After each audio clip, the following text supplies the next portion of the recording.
ನಾನು ಇವತ್ತುಂಟಲ್ಲ ಇದರದ್ದು ಪಲ್ಯ ಮಾಡು ಅಂತ ಹೇಳಿ ತಗೊಂಡದ್ದು. ಆದರೆ ಇದು ಪಲ್ಯ ಮಾಡುವ ಬದಲು ನಾನೀಗ ಎನಿಸಿದ್ದು ಈಗ ಬೇರೆನೇ ಎಂತ ಮಾಡುವ ಅಂತೇಳಿ ಇದನ್ನು ಹೀಗೇ ನಾನು ಸೈಡಲ್ಲಿ ತೆಗೆದುಬಿಟ್ಟೇನೋ ನೋಡಿ. ಈಗ ಅದರದ್ದು ಸಿಪ್ಪೆ ಉಂಟಲ್ಲ, ಸಿಪ್ಪೆ, ಈ ಸಿಪ್ಪೆಯನ್ನು ಯಾಕೆ ಬಿಸಾಡೋದು ಅಂತ ಹೇಳಿ ಇದರದೀಗ ನಾವು ಚಟ್ನಿ ಮಾಡಿಕೊಳ್ಳೋಣ ಅಂತ ಹೇಳಿ ಬೇಗ ಅಂತ ಆಲೋಚನೆ ಮಾಡಿದೆ. ಅದಕ್ಕೆ ನಾನು ಅದರದ್ದು ಸಿಪ್ಪೆ ಉಂಟಲ್ಲ, ಸಿಪ್ಪೆಯನ್ನು ಬಿಸಾಡಲಿಲ್ಲ, ಸಿಪ್ಪೆ ಇಟ್ಕೊಂಡೆ. ಮತ್ತು ಇಲ್ಲಿ ಎಷ್ಟುಂಟು, 1 2 3 ಮೆಣಸುಂಟು. ಇದು ಉದ್ದದ್ದು, ಸ್ವಲ್ಪ ಸಹ ಖಾರವೇ ಇಲ್ಲ, ಹಾಗಾಗಿ ನಾನು ಇದನ್ನು ಯೂಸ್ ಮಾಡ್ತಿದ್ದೇನೆ.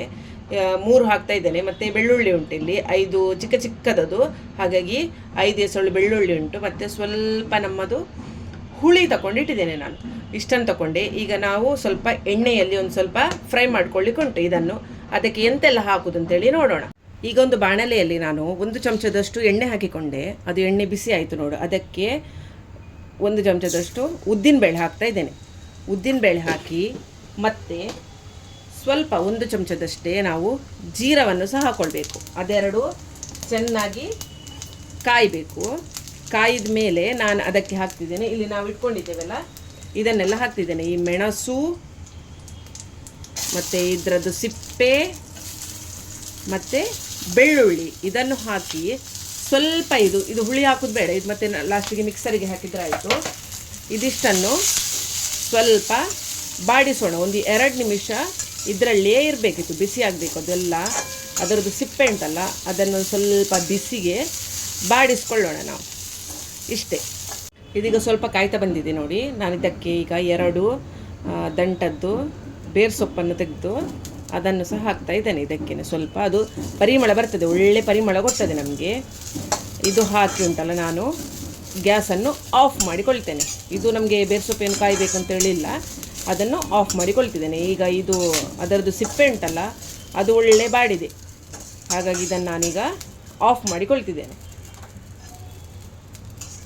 ಈಗ ಅದು ಬಿಸಿ ತಣ್ಣಗಾದಮೇಲೆ ನಾನುಂಟಲ್ಲ ಅದಕ್ಕೆ ಮಿಕ್ಸರ್ನ ಜಾರಿಗೆ ಹಾಕಿದ್ದೇನೆ ಅದನ್ನು.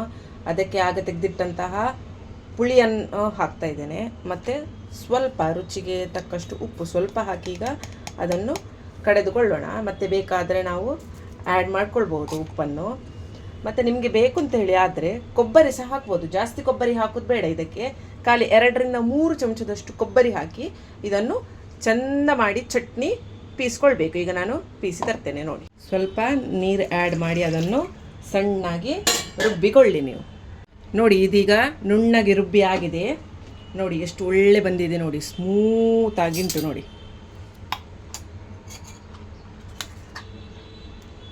ಉಪ್ಪು ಖಾರ ಹುಳಿ ಎಲ್ಲ ಸರಿ ಉಂಟು ಇದಕ್ಕೆ. ಈಗ ಗಂಜಿ ಜೊತೆ ಉಂಟಲ್ಲ, ಬಿಸಿ ಬಿಸಿ ಗಂಜಿ ಜೊತೆ ಭಾರಿ ಒಳ್ಳೆಯದಾಗ್ತದೆ ಇದು. ಇಲ್ಲಾಂದರೆ ನೀವು ಗಂಜಿ ಇಲ್ಲಾಂದರೆ ಹೀಗೇನು ಸೈಡ್ ಡಿಶ್ ಆಗಿ ಯೂಸ್ ಮಾಡಿ.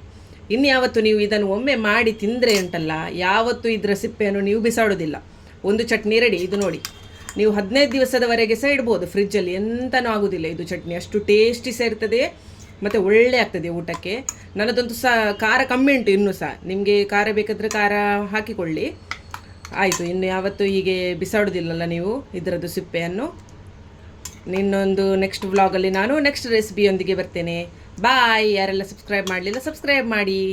ಬಾಯ್.